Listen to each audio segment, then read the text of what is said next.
जय श्री राम भक्तों, छोटा सा वीडियो है, मन की चिंताएं दूर कर देगा। स्किप मत करना।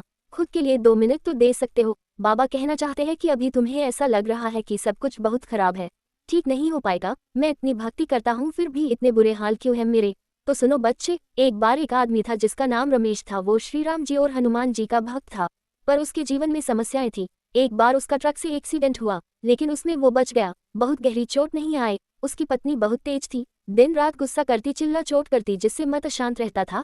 पैसों की भी काफी समस्या थी, पैसा रुकता नहीं था, अपनी इच्छाएं वो पूरी नहीं कर पाया। ऐसे ही कई और समस्याएं थी। समय आया और एक दिन वो 49 साल की उम्र में बीमारी की वजह से मृत्यु को प्राप्त हो गया। स्वर्ग से दूत उसको लेने आए और विमान में बैठा कर सम्मान से ले गए। चित्रगुप्त के समक्ष पहुंचा तो चित्रगुप्त जी ने कहा, इसको संपूर्ण सुख सुविधाओं के साथ स्वर्ग में भेज दो, इसके कोई कर्म बाकी नहीं है।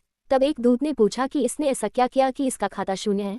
तब चित्रगुप्त जी ने बताया, इसने पिछले जन्मों में कई बुरे कर्म किए। इससे 3 जन्म पूर्व ये एक राजा था।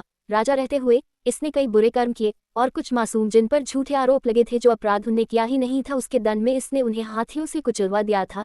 इसकी सजा बहुत गंभीर थी, इसे आजीवन विकलांग होकर जीवन व्यतीत करना पड़ता। पर इस जन्म में ये प्रभु राम का भक्त था, इसलिए प्रभु की कृपा से केवल एक एक्सीडेंट हुआ जिसमें उसके कुछ मामूली चोट आए और ये जीवन भर विकलांग होने से बच गया।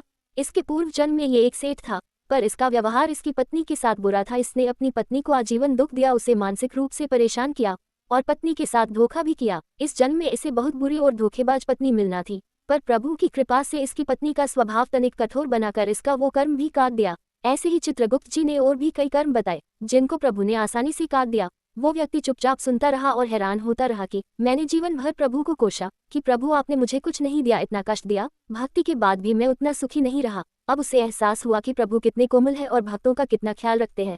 आपके साथ भी ऐसा ही होता है। मुश्किल समस्याओं को देखकर कभी प्रभु पर शंका नहीं करना चाहिए, उनकी लीला हम नहीं समझ पाते, इसलिए सुखी रहो और प्रभु का नाम जपो, सब ठीक होगा। जय श्री राम।